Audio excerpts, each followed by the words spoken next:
हमने एक नया टॉपिक है और इस टॉपिक का नाम है बच्चों मध्य प्रदेश में ऊर्जा के स्रोत। क्या लिखा हुआ है? मध्य प्रदेश में ऊर्जा के स्रोत। बहुत अच्छा टॉपिक है और उम्मीद है आपको बहुत अच्छा लगेगा पढ़ने में, और याद कर लोगे तो फिर और अच्छा लगेगा। ठीक है, तो भाई इसमें कहीं ना कहीं देखा जाए तो ये जो मैं आपको बता रहा हूँ कि ऊर्जा के स्रोत हैं। ऊर्जा के स्रोत का मतलब क्या होता है कि कहीं ना कहीं हम अगर देखें तो हमें ऊर्जा, एनर्जी जो मिल रही है, या तो हम जल विद्युत ऊर्जा का इस्तेमाल कर रहे हैं, या फिर हम तापीय विद्युत ऊर्जा का इस्तेमाल कर रहे हैं, या फिर हम पवन ऊर्जा का इस्तेमाल कर रहे हैं, या फिर हम सौर ऊर्जा का इस्तेमाल कर रहे हैं। ठीक है, इसके अलावा अगर देखा जाए 2011 में स्वर्ण पदक जीता था। अच्छा, ठीक ठीक, बहुत बढ़िया। तो मैं आपको क्या बता रहा हूँ कि ऊर्जा के स्रोत में अगर देखा जाए तो जैसे कि जल विद्युत ऊर्जा, तापीय विद्युत ऊर्जा। देखो जल, देखो हम लाइट बनाते हैं तो लाइट कैसे बनाते हैं? पानी को टरबाइन पर गिराते हैं, टरबाइन घूमती है, उससे लाइट बन रही है, यानी कि वो जल विद्युत ऊर्जा हो गई। एक तापीय विद्युत ऊर्जा होती है। तापीय विद्युत ऊर्जा में क्या करते हैं? कोयले को जला रहे हैं, है ना, और कोयले को जला के उसकी जो हीट है ना, उसकी जो हीट है उसको पूरा तापीय विद्युत में तपा रहे हैं उसको। तो हीट से भी कहीं ना कहीं उसमें भाप उत्पन्न हो रही है या हीट उत्पन्न हो रही है, तो उससे भी कहीं ना कहीं एनर्जी स्टोर की जा रही है। ठीक है, पवन ऊर्जा में जो पवन चक्कियां होती हैं, बड़ी ऊंचाई पर पहाड़ पर लगी रहती हैं, तो हवा चलती है तो वो घूमती हैं हवा से, और हवा से घूमती हैं तो उनमें भी इलेक्ट्रिसिटी बनती है, उनसे भी अपन ऊर्जा स्टोर करते हैं पवन ऊर्जा के द्वारा। ठीक है, बायोमास, बायोगैस का अपन ईंधन के रूप में इस्तेमाल कर लेते हैं। तो ये चीज़ें क्या हैं? ये ऊर्जा के स्रोत हैं जिनसे हमें ऊर्जा मिल रही है। ठीक है, और इसके अलावा एक और मैंने नई टेक्नोलॉजी देखी थी और डिस्कवरी वगैरह पर ही मैं देख रहा था, तो उसमें क्या हो रहा था, ये ऊर्जा को कैसे इकट्ठा कर रहे थे? जहाज़ों पर, जहाज जो होते हैं ना, जहाज पानी में खड़े हैं, उनके जहाज़ों के किनारे पर, बिल्कुल नीचे पानी की सतह पर, किनारे पर उन्होंने बड़े बड़े बॉल्ब लगा रखे हैं, और जब समुद्र की लहरें चलती हैं तो वो बॉल्ब है ना, पिस्टन की तरह अप डाउन होते हैं, और अप डाउन होने से क्या होता है? एनर्जी स्टोर हो रही है। अब बताओ आप, समुद्र की लहरों का इस्तेमाल ऊर्जा के लिए किया जा रहा है। ठीक है, तो ये आधुनिक तरीके हैं जिनका इस्तेमाल। अब देखो सौर ऊर्जा है, सौर ऊर्जा में क्या होता है? सौर प्लेट होती है, सौर प्लेट से सूर्य से रोशनी मिलती है तो वो चार्ज होती है, चार्ज होती है, हमें इलेक्ट्रिसिटी मिल रही है, तो इसको अपन सौर ऊर्जा बोलते हैं। और वर्तमान में अगर देखा जाए तो सौर ऊर्जा को सबसे ज़्यादा प्रमोट किया जा रहा है। गवर्नमेंट भी चाहती है कि सौर ऊर्जा का प्रयोग ज़्यादा से ज़्यादा किया जा सके। ठीक, तो सौर ऊर्जा के बारे में है।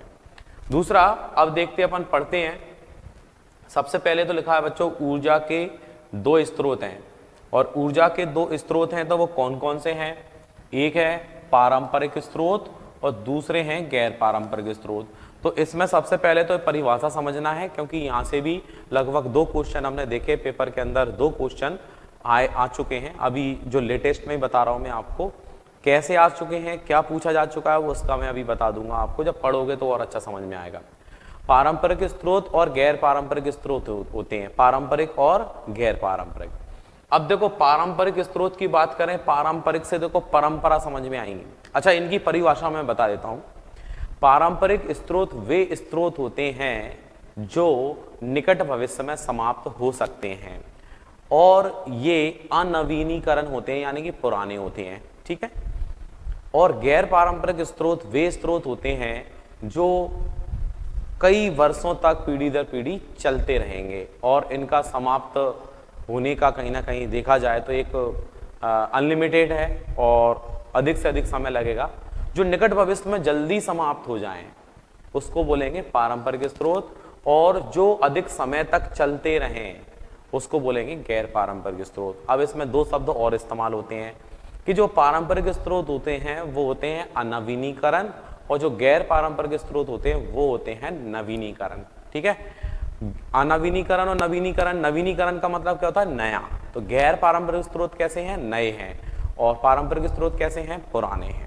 ठीक है, अब इनकी परिभाषा मैंने आपको बता दी कि पारंपरिक स्रोत वे स्रोत होते हैं जो निकट भविष्य में समाप्त हो जाएं। अब क्या होगा, कहीं ना कहीं 50% चांस रहता है इनमें कंफ्यूजन का कि यार पता नहीं इन दोनों में से क्या होना चाहिए। तो 50% चांस को आप कैसे मैनेज करेंगे तो मैं आपको बता देता हूँ। पारंपरिक स्रोत वे स्रोत होते हैं जो शीघ्र समाप्त हो सकते हैं। तो पारंपरिक से देखो परंपराएं याद करेंगे, और परंपराओं से कैसे याद करोगे कि जो हमारी परंपराएं हैं वो निकट भविष्य में धीरे धीरे समाप्त हो रही हैं। बोले कैसे? बोले जो गुरुदेव होते थे या माता पिता होते थे तो उनको शाश्वत दंडवत प्रणाम करते थे। और शाश्वत दंडवत प्रणाम कैसे होता था? ऐसा लेट के, जय हो मातेश्वरी, जय हो गुरुदेव, इस तरीके से। तो भैया अब वो वाली प्रोसेस खत्म हो गई। बोले ऐसे लौटते हैं तो कपड़े खराब हो जाते हैं, तो इसलिए अब ये लेटने वाला सिस्टम खत्म हो गया। अब तो ऐसे ही झुक के प्रणाम कर लिया जाता है। अब वो दो पैरों पर, दो हाथों से हमने पैरों को छू लिया भैया, प्रणाम कर दिया अपने माता पिता को। अब बोले दो भी नहीं, अब बोले एक आ जाओ। तो तुम क्या देख रहे हो इस चीज में कि धीरे धीरे परंपरा क्या हो रही है? समाप्त हो रही है। ठीक है, एक हो गया। अब अभी तक तो के पंजे भी स्पर्श कर रहे थे, अब पंजे भी स्पर्श नहीं कर रहे हैं। पंजे के ऊपर थोड़ा घुटने से थोड़ा हाथ लगा रहे, जय हो जय हो जय हो, बस हो गया काम, हो गया। ठीक है, अब वो जे भी नहीं करेंगे आगे जाके। अब कोई अपना सम्मानीय व्यक्ति होगा तो सिर मटका देंगे, नमस्ते नमस्ते, अब सिर मटका देंगे। तो आपको समझ में आ रहा है क्या हो रहा है? ये धीरे धीरे परंपराएं क्या हो रही हैं? समाप्त हो रही हैं। यानी कि पारंपरिक तो वे स्रोत होते हैं जो निकट भविष्य में समाप्त हो जाए। अब ये जो परंपराएं हैं कि बोले शाश्वत दंडवत प्रणाम की, गुरुदेव को माता पिता के चरण स्पर्श की, ये पुरानी है कि नई है? तो आप अपने आप कह दोगे कि सर ये तो पुरानी है। पुरानी है यानी कि अनवीनीकरण है। बस दो चीजें याद करने के लिए अपन को इतनी माथापच्ची करनी पड़ रही है, क्योंकि आप तो पढ़ के निकल जाओगे, आप तो जल्दी जल्दी पढ़ लोगे जो परिभाषा लिखी है, लेकिन बाद में कंफ्यूज हो जाओगे। तो मैं चाहूंगा कि आप याद करें कि पारंपरिक स्रोत क्या होते हैं। जब आप पारंपरिक स्रोत याद कर लोगे तो गैर पारंपरिक तो अपने आप याद हो जाएगा। समझ रहे हो? जैसे पारंपरिक स्रोत याद कर लिया कि पारंपरिक स्रोत कैसे हैं? पुराने हैं, अनवीनीकरण। तो गैर पारंपरिक कैसे होंगे? नवीनीकरण। पारंपरिक स्रोत में क्या समझा हमने कि पारंपरिक स्रोत निकट भविष्य में समाप्त हो जाएंगे, निकट भविष्य में समाप्त हो जाएंगे। तो गैर पारंपरिक स्रोत कैसे होंगे? वो समाप्त होने वाले नहीं है, वो तो लगातार चलते रहेंगे। अब इसमें इनके कुछ उदाहरण आते हैं कि पारंपरिक स्रोत में कौन सी चीजें आ जाती हैं, गैर पारंपरिक स्रोत में कौन सी चीजें आती हैं। तो वो हमारे काम की चीजें, उनको भी अपन याद करते हैं। देखें तो इसमें कहीं ना कहीं समझना बहुत जरूरी है। टॉपिक तो बिल्कुल इजी है, कोई दिक्कत नहीं है, तो परिभाषाओं को समझना बहुत जरूरी है।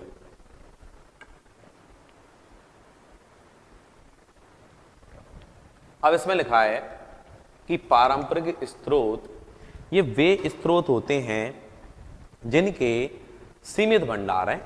ठीक है, पारंपरिक स्रोत की क्या परिभाषा दी है? ये वे स्रोत होते हैं जिनके सीमित भंडार हैं, सीमित है, कभी भी खत्म हो सकते हैं।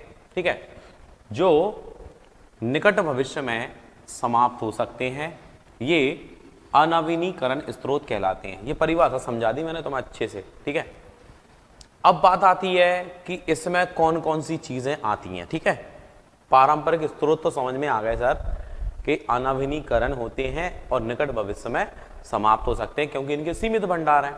अब बोले कि ये कौन कौन से होते हैं? कौन कौन से होते हैं? देखो, सबसे पहले नंबर पर लिखा है बच्चों तापीय ऊर्जा, है ना। तापीय ऊर्जा यानी कि अपन जो कोयले का इस्तेमाल करते हैं ऊर्जा के लिए, वो तापीय ऊर्जा हो गया। जल विद्युत ऊर्जा, खनिज तेल ऊर्जा। अब समझो ये तीनों चीजें ऐसी हैं कि हम अपने घर में कितना स्टॉक करके रख लें, पर स्टॉक करने के बाद भी ये खत्म होंगी। जैसे सबसे पहले नंबर पर लिखा तापीय ऊर्जा। तापीय ऊर्जा का मतलब तापने के लिए हम सर्दियों में बहुत सारी लकड़ी ले आते हैं, दुनिया भर की लकड़ी रखी रहती हैं, लेकिन धीरे धीरे स्थिति जो होती है वो लकड़ियां भी कम होती चली जाती हैं। और एक समय आप कितना चला लोगे? 1 साल, 2 साल, 3 साल, 4 साल, 5 साल, है ना, और उसके बाद तो खत्म होंगी, है ना। और चलो जिनके पास लकड़ी की व्यवस्था है, जो खुद खेत वगैरह हैं या गांव में रहते हैं, अब शहर वाला बंदा है वो कोयला लेके आया है, बोले मैं कोयला जला के तापता रहता हूँ, तो कोयले वाला जब कोयला कितना ही जला ले, धीरे धीरे क्या होगा? कोयला समाप्त हो जाएगा। अगला लिखा हुआ है जल विद्युत ऊर्जा। जल विद्युत ऊर्जा में क्या होगा? जल आपने भैया पानी का टैंकर डलवा लिया घर में, बढ़िया, तुमने अच्छे से जितने भी बर्तन थे एक एक बर्तन पूरा भर लिया और बड़ी खुशी हो रही है। बस एक दिन की खुशी है, बस वो दूसरे दिन से जब माइनस होता जाएगा ना, तो फिर बाद में फिर दोबारा से परेशान होने चालू हो जाएंगे। जिस दिन टैंकर डलाएंगे पूरा घर का पानी भरेगा, उस दिन बड़ी खुशी की अनुभूति होगी, खूब फैलाओ, धोना वगैरह चालू करो, पूरा शॉप बिल्कुल अच्छे से चमका लो और अगले दिन से फिर अपने उस पे आ जाओ कटौती पर। तो जल विद्युत का मतलब ये है कि जल तुम कितना ही भर लो, टैंकर भर लो, छत भर लो, घर भर लो, लेकिन जल भी धीरे धीरे समाप्त होता है। खनिज तेल की बात करें, ये खनिज तेल पेट्रोलियम की बात चल रही है। आप गाड़ी का टैंक बिल्कुल फुल करा लो और बढ़िया रहे, अब तो कोई दिक्कत नहीं है, दुनिया में घूमो फुल टैंक है, लेकिन टैंक फुल कब तक रहेगा, वो भी कहीं ना कहीं धीरे धीरे खाली हो जाएगा। यहाँ तक का समझ में आया ना। तो ये तीन चीजें ऐसी मैंने आपको बताई, चाहे वो तापीय विद्युत ऊर्जा हो, चाहे वो जल विद्युत ऊर्जा हो, चाहे वो खनिज तेल ऊर्जा हो, ये सभी कैसी हैं, ये सभी जो है ये पारंपरिक ऊर्जा के स्रोत हैं और ये निकट भविष्य में समाप्त हो सकते हैं। ठीक है, अगला देखते हैं।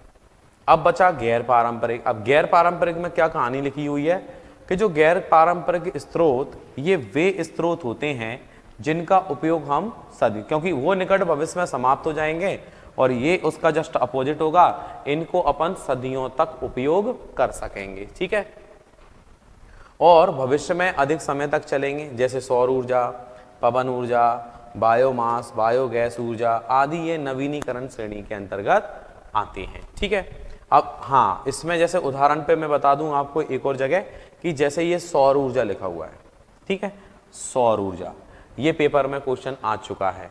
ठीक है, ये पेपर में पूछते हैं, और पेपर में क्वेश्चन कैसे आता है, वो ये पूछते हैं कि निम्नलिखित में से कौन सा गैर पारंपरिक स्रोत है। तो 4 ऑप्शन होते हैं।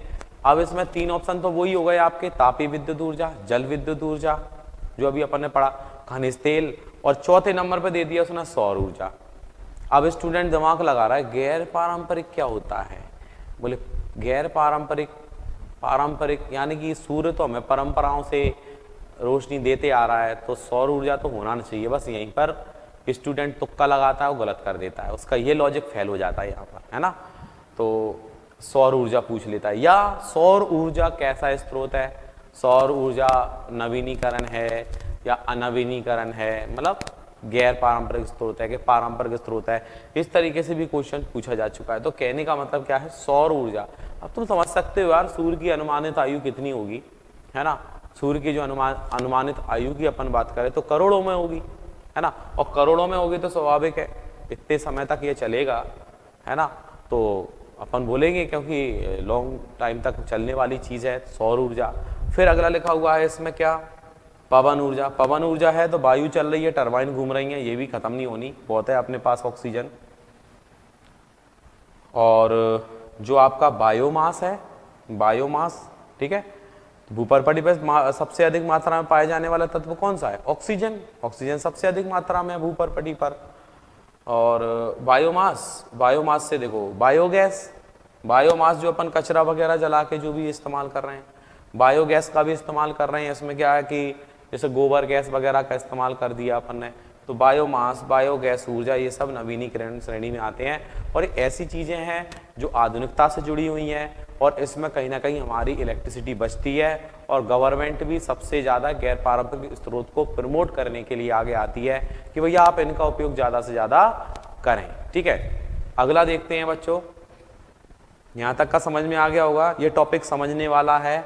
मैंने इसमें भी आपको ट्रिक बना दी कि भैया हमारी जो परंपराएं वो निकट भविष्य में धीरे धीरे समाप्त हो रही हैं, तो इसका भी मैंने आपको बता दिया है। ठीक है, गैर पारंपरिक स्रोत हो गए, उनके उदाहरण हो गए। मैंने आपको बताया, आप तो केवल पारंपरिक स्रोत याद कर लो। मध्य प्रदेश में ऊर्जा का उत्पादन 2 तरीके से होता है, एमपी के अंदर 2 तरीके से होता है।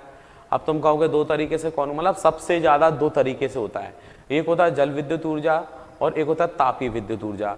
लेकिन ऐसा क्वेश्चन आ जाए कि मध्य प्रदेश के अंदर ऊर्जा का सबसे बड़ा स्रोत कौन सा है, या मध्य प्रदेश में सबसे ज्यादा किससे ऊर्जा प्राप्त की जाती है, तो बच्चों अपना आंसर होगा तापीय विद्युत ऊर्जा। ये लिखा हुआ है, देखो 2 तरीके से अपन इस्तेमाल कर रहे हैं ऊर्जा के लिए, एक है आपका तापीय विद्युत ऊर्जा और एक है आपका जल विद्युत ऊर्जा। ठीक है, तापीय विद्युत ऊर्जा है और जल विद्युत ऊर्जा है। तो बोले तापीय विद्युत ऊर्जा की बात करें, ठीक है, तो तापीय विद्युत ऊर्जा में क्या लिखा हुआ है, इससे सर्वाधिक उत्पादन होता है। तो एक बहुत बड़ा कंफ्यूजन होता है स्टूडेंट को कि यार सीधी सी बात है कि जल विद्युत का उपयोग अपन ज़्यादा करते हैं, क्योंकि हमने कोयले से लाइट बनती हुई तो किसी ने नहीं देखी। जहाँ तक है हम में से ज़्यादातर डैम देखे हैं, बोले डैम में पानी गिराते हैं, पानी से टरबाइन घूमती है, इतना तो पता है कि हमें जल विद्युत ऊर्जा ज़्यादा है। लेकिन फिर भी अगर ऐसा क्वेश्चन आ जाए कि निम्नलिखित में से कहाँ किससे सबसे ज़्यादा ऊर्जा प्राप्त होती है, तापीय विद्युत से, जल विद्युत से, बायोमास से, बायोगैस से, तो अपना जो आंसर होगा वो होगा तापीय विद्युत ऊर्जा। ठीक है, क्योंकि इससे सर्वाधिक ऊर्जा उत्पादन होता है।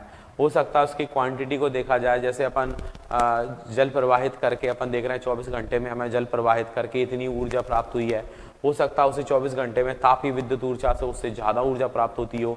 तो कहने का मतलब इससे सर्वाधिक ऊर्जा उत्पादन होता है किससे, तापीय विद्युत ऊर्जा से। और मध्य प्रदेश की ऊर्जा राजधानी कैसे कहते हैं, मध्य प्रदेश की ऊर्जा राजधानी जो है वो बेड़न सिंगरौली को कहते हैं, वो अभी आप पढ़ने वाले हो। ठीक है, अब देखो यहाँ तक का क्लियर हुआ।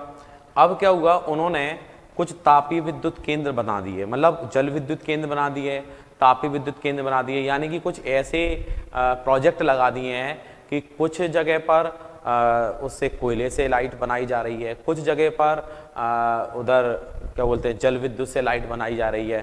तो इसको भी अपन याद रखेंगे। जैसे चांदनी ताप विद्युत केंद्र है, और चांदनी ताप विद्युत केंद्र बच्चों कहाँ पर है, बुरहानपुर में। चांदनी ताप विद्युत केंद्र कहाँ पर है, बुरहानपुर में।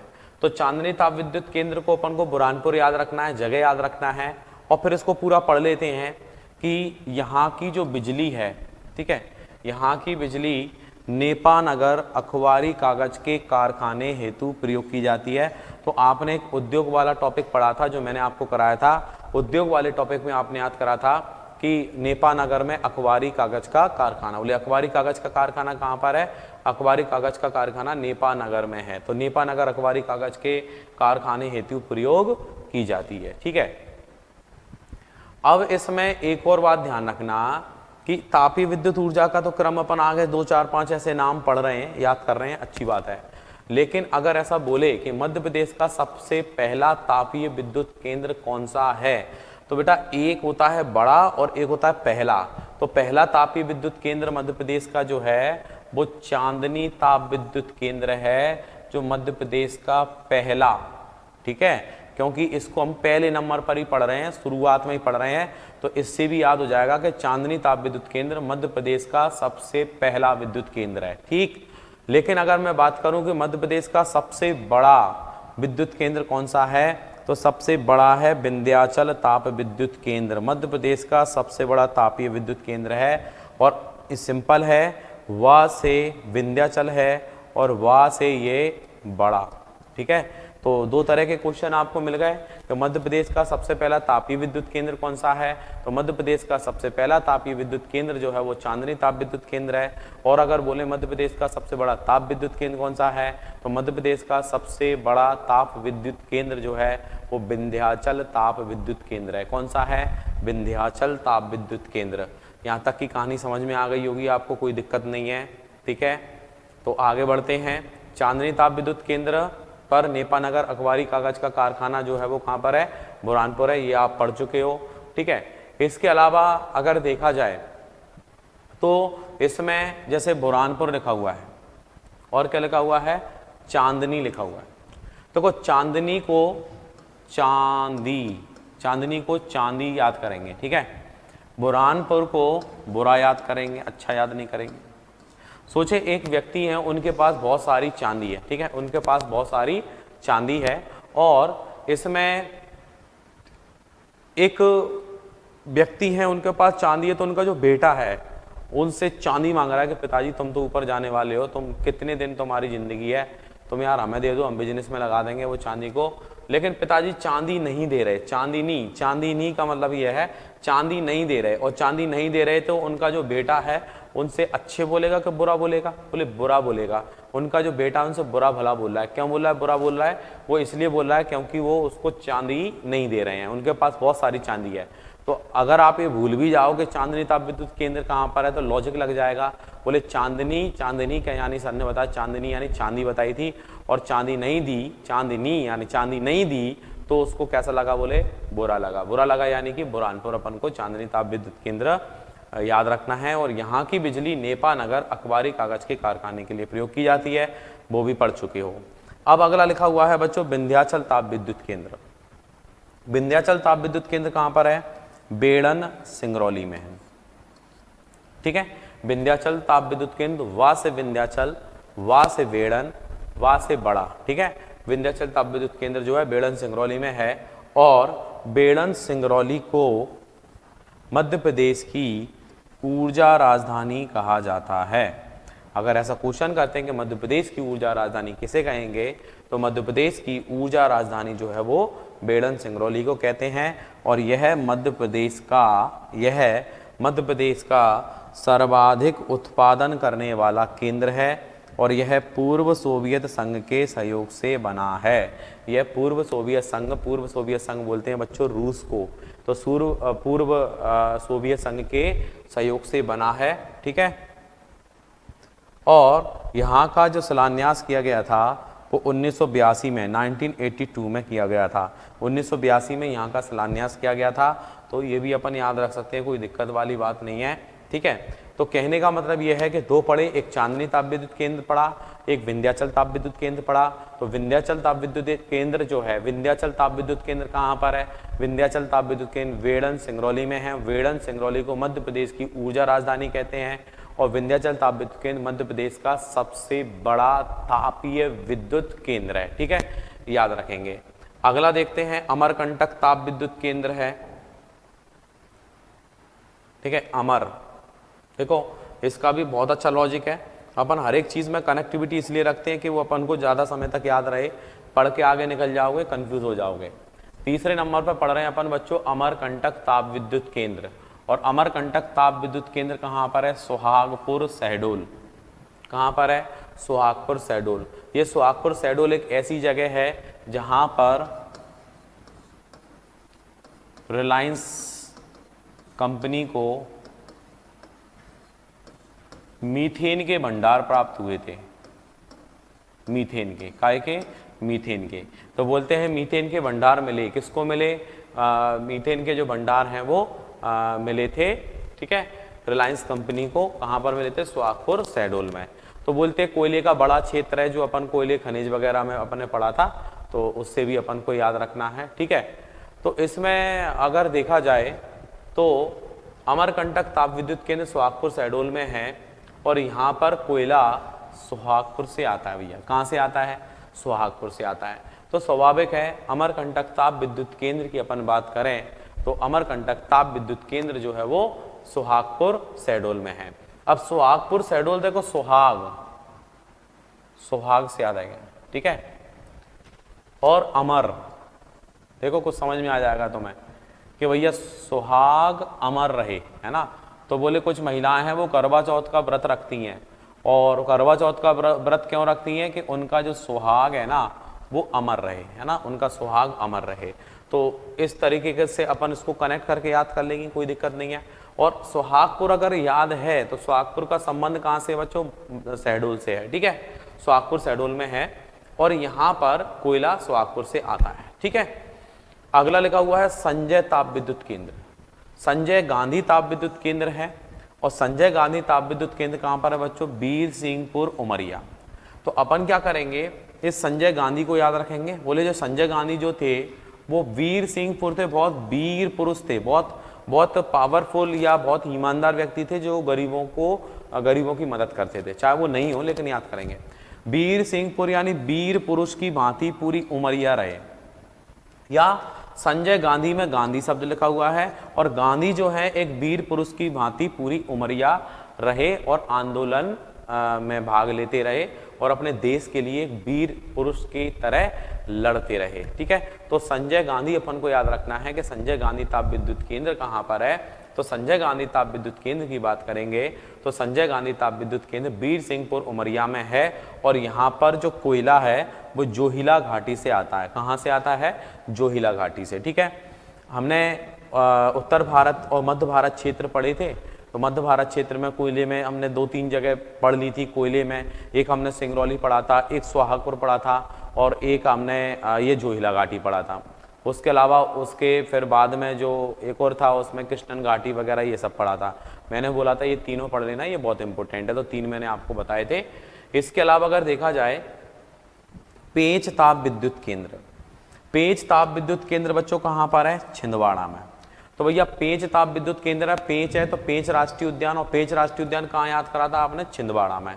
तो पेंच ताप विद्युत केंद्र और पेंच ताप विद्युत केंद्र कहाँ पर है? छिंदवाड़ा में। मैंने आपको बताया था पेंच राष्ट्रीय उद्यान मोगली के लिए जाना जाता है, और मोगली के लिए हमने एक शब्द याद करा था पीएससी, ठीक है। बोले मोगली जो है ना पीएससी की तैयारी कर रहा था जंगल में रह के, तो पी से बना था पेंच, एस से बना था सिवनी, और सी से बना था बच्चों छिंदवाड़ा। तो पेंच सिवनी छिंदवाड़ा, पेंच सिवनी छिंदवाड़ा, पेंच राष्ट्रीय उद्यान सिवनी छिंदवाड़ा में है, वो अपन याद कर सकते हैं, ठीक है। इसके अलावा फिर अगला लिखा हुआ है सतपुड़ा ताप विद्युत केंद्र। सतपुड़ा ताप विद्युत केंद्र की बात करें, ये सारणी बैतूल में है, ठीक है। ये कहाँ पर है? सारणी बैतूल में। तो सारणी बैतूल को अपन याद कर सकते हैं। सतपुड़ा ताप विद्युत केंद्र को कैसे याद कर सकते हैं कि सतपुड़ा है, सतपुड़ा का मतलब 7 पुड़ा लेके आने हैं। कितने पुड़ा लेके आने हैं? 7 पुड़ा लेके आने हैं, यानी कि पैकेट लेके आने हैं।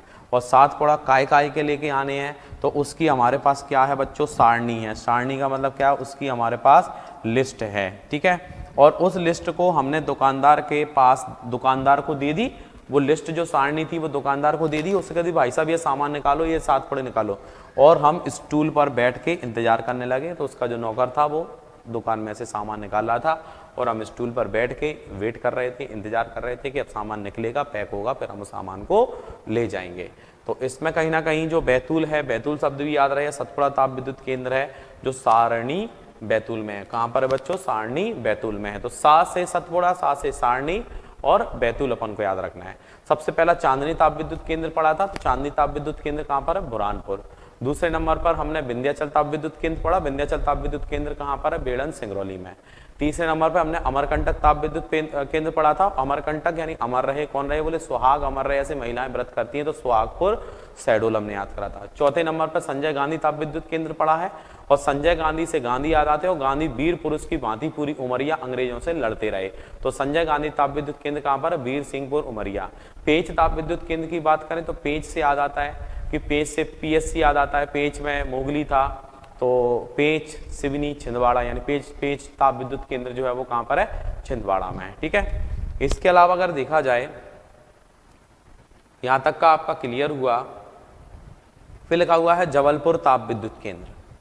जबलपुर ताप विद्युत केंद्र की विशेषता क्या है कि यह मध्य प्रदेश का विद्युत मंडल का एक निजी क्षेत्र, मतलब विद्युत मध्य प्रदेश विद्युत मंडल जो है ना, उसका एक निजी खुद का गवर्नमेंट सेक्टर का ये केंद्र स्थापित किया गया है, और उसको बोलेंगे अपन जबलपुर ताप विद्युत केंद्र, ठीक है। तो जबलपुर ताप विद्युत केंद्र को अपन को याद रखना है, ठीक है। तो जबलपुर ताप विद्युत केंद्र मध्य प्रदेश विद्युत मंडल का निजी उपक्रम है, निजी उपक्रम यानी कि मध्य प्रदेश विद्युत मंडल का, ठीक है। अब देखें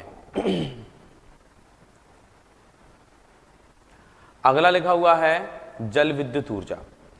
जल विद्युत ऊर्जा की अगर अपन बात करें तो सबसे पहले नंबर पर जो जल विद्युत ऊर्जा है, जैसा कि लिखा हुआ है गांधी सागर जल विद्युत केंद्र, ठीक है। यह कहां पर है? मंदसौर में। अभी जो आप नाम पढ़ रहे थे, जितने भी आपने नाम पढ़े, वो सारे के सारे नाम वो थे जो तापीय विद्युत ऊर्जा से, मतलब इनमें कहीं ना कहीं तापीय विद्युत ऊर्जा से ही लाइट बनाई जा रही है। तो तापीय विद्युत ऊर्जा को अपन को याद रखें, तापीय विद्युत ऊर्जा से जो लाइट बनाई जा रही है वो कहीं ना कहीं हमने सारे पढ़े हैं। अब पढ़ रहे हैं हम जल विद्युत ऊर्जा के लिए। अब जल विद्युत ऊर्जा वही डैम वगैरह का अपन उपयोग करेंगे। तो गांधी सागर डैम किस नदी पर है? चंबल नदी पर। और चंबल नदी पर है तो कहां पर है? मंदसौर में। मैंने आपको याद कराया था ना, गांधी जी जो थे राणा जी के घर पर गए और कंबल ओढ़ के गए, और मंद मंद शोर में बोले राणा जी घर पर हैं क्या? और राणा जी के घर में से आवाज आई, है ना, राणा जी के घर में से आवाज आई, कौन है? जवाहर। यानी कि 3 नाम मैंने आपको ट्रिक से याद करा दिए थे, एक गांधी सागर बांध, एक राणा प्रताप सागर बांध, और एक जवाहर सागर बांध, ठीक है। ये तीनों किस नदी पर थे? ये तीनों थे बेटा चंबल नदी पर, ठीक है। किस नदी पर थे? चंबल नदी पर। और गांधी जी मंद मंद शोर में चिल्ला रहे, बोल रहे थे, तो मंद मंद शोर में गांधी जी बोल रहे थे, तो गांधी सागर बांध कहां पर है? मंदसौर में। तो उसी तरीके से गांधी सागर जल विद्युत केंद्र कहां पर है? मंदसौर में है। और मध्य प्रदेश का यह पहला उपक्रम है, मध्य प्रदेश का यह पहला उपक्रम है। तो मध्य प्रदेश का पहला उपक्रम अपन को याद रखना है तो जल विद्युत केंद्र का। अगर तापीय विद्युत केंद्र का पूछते हैं तो वो चांदनी ताप विद्युत केंद्र है, और जल विद्युत केंद्र का पूछते हैं तो कौन सा है, गांधी सागर जल विद्युत केंद्र है। तो गांधी सागर जल विद्युत केंद्र मंदसौर जिले में है, और ये मध्य प्रदेश का सबसे पहला उपक्रम है। ठीक है, अब देखो रिहंद परियोजना। रिहंद परियोजना भी जल विद्युत ऊर्जा है, लेकिन मध्य प्रदेश और उत्तर प्रदेश की संयुक्त परियोजना है। तो रिहंद परियोजना मध्य प्रदेश और उत्तर प्रदेश की परियोजना है, रिहंद परियोजना, और इसको कहीं ना कहीं गोविंद बल्लभ पंत सागर, रिहंद परियोजना को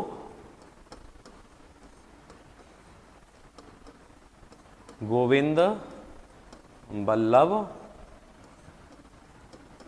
पंत सागर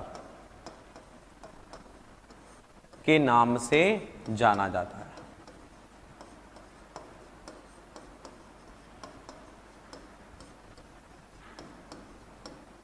ठीक है, याद रखेंगे, इसमें लिखा है गोविंद बल्लभ पंत सागर के नाम से जाना जाता है। अब तो मैं एक और चीज बता दूं, आप जब मध्य प्रदेश का मैप उठा के देखोगे, मध्य प्रदेश का मैप देखोगे जिसमें थोड़ा बहुत कुछ नदियां वगैरह ऐसा कुछ दिया हो, जैसे पॉलिटिकल मैप अपन ले आते हैं, तो पॉलिटिकल मैप के अंदर जो डिस्ट्रिक्ट हैं वो तो हाईलाइट रहती हैं, लेकिन कभी आप देखना उसको और गौर से देखना तो उसमें नदियां भी इंडिकेट हो जाती हैं, कुछ ऐसे फेमस जो जगह रहती हैं वो इंडिकेट हो जाती हैं, थोड़ा बहुत मतलब उसको हाईलाइट कर देते हैं। तो अगर आप उसमें देखोगे तो एमपी के मैप में राइट साइड वाला जो पोर्शन होगा, राइट साइड में तो मैं बोलूँगा आपसे कि उसको बोलेंगे अपन पूर्व उत्तर वाला भाग। कौन सा बोलेंगे, पूर्व उत्तर वाला भाग बोलेंगे, और पूर्व उत्तर वाला भाग जो है वो हमारे मध्य प्रदेश उत्तर प्रदेश से लगा हुआ है। तो उस क्षेत्र में जब आप देखोगे तो वहां पर आपको एक रिहंद जलाशय दिखेगा, और वहां पर लिखा होगा गोविंद बल्लभ पंत सागर। ये गोविंद बल्लभ पंत सागर बेटा दो हैं, एक पंजाब हिमाचल प्रदेश वाला जो क्षेत्र है वो आपको ऊपर मिलेगा। गोविंद बल्लभ पंत सागर हमारे हिंदुस्तान के अंदर मानव निर्मित कृत्रिम सबसे बड़ी मानव निर्मित कृत्रिम झील है, जिसे गोविंद बल्लभ पंत सागर के नाम से जाना जाता है। तो गोविंद बल्लभ पंत सागर के नाम से जाना जाता है, वो मानव द्वारा निर्मित कृत्रिम झील के अंतर्गत आता है। ठीक है, तो ये भी याद रखेंगे आप। और एक रिहंद जलाशय जिसको अपन को एमपी में पढ़ना ही है, तो भाई मध्य प्रदेश और उत्तर प्रदेश की सीमा में। अब मध्य प्रदेश उत्तर प्रदेश की सीमा में भी अगर अपन देखें तो जो आपका ऊपर जो भाग है, जैसे रीवा संभाग है आपका सतना सीधी सिंगरौली वाला, उसके जस्ट ऊपर वाला भाग देखेंगे आप मैप में देखेंगे तो आपको ये इंडिकेट होगा। ठीक है, तो रिहंद जलाशय है जो मध्य प्रदेश और उत्तर प्रदेश की संयुक्त परियोजना के अंतर्गत आता है, गोविंद बल्लभ पंत सागर के नाम से भी इसको जाना जाता है। ठीक है, अगला देखते हैं, टोंस जल विद्युत परियोजना। क्या लिखा हुआ है, टोंस जल विद्युत परियोजना है, और टोंस जल विद्युत परियोजना बच्चों कहां पर है, रीवा में। लेकिन हमने कुछ याद करा था, टोंस नदी याद करी थी, और टोंस नदी का उद्गम कहां से हुआ है, टोंस नदी का उद्गम हुआ है मैहर सतना से। कहां से हुआ है, मैहर सतना से टोंस नदी का उद्गम हुआ है। ठीक है, तो टोंस से मैंने याद करा था, टोंस से टोस याद कराया था, तो बोलता है मैं हर दिन टोस खाता हूं। क्या याद करा था, मैं हर दिन टोस खाता हूं। तो मैहर सतना हमने याद करा था। तो टोंस जल विद्युत परियोजना है, और इस केंद्र की स्थापना जो है वो 1990 में कहां पर की गई थी, रीवा में। देखो टोंस नदी का उद्गम मैहर सतना में है, लेकिन रीवा संभाग के अंदर ही तो सतना आता है, रीवा सतना सीधी सिंगरौली, रीवा सतना सीधी सिंगरौली, है ना। तो इसमें कहीं ना कहीं देखा जाए तो रीवा। अब अपन को याद रखना, बोले टोंस, तो बोले टोंस का मतलब ये है कि मैं हर दिन टोस खाता। टोंस यानी कि टोस जब खाएंगे अपन तो कैसे खाएंगे, टोस बारी बारी से खाएंगे। इसमें रीवा लिखा हुआ है ना, तो रीवा को अपन पलट देंगे तो क्या शब्द बन जाएगा, रीवा को पलटेंगे तो बारी शब्द बन जाएगा। बारी यानी कि रीवा को अपन को याद रखना। ठीक है, तो बारी बारी से याद रखेंगे। टोंस जल विद्युत परियोजना, इस केंद्र की स्थापना 1990 में की गई थी। ठीक है,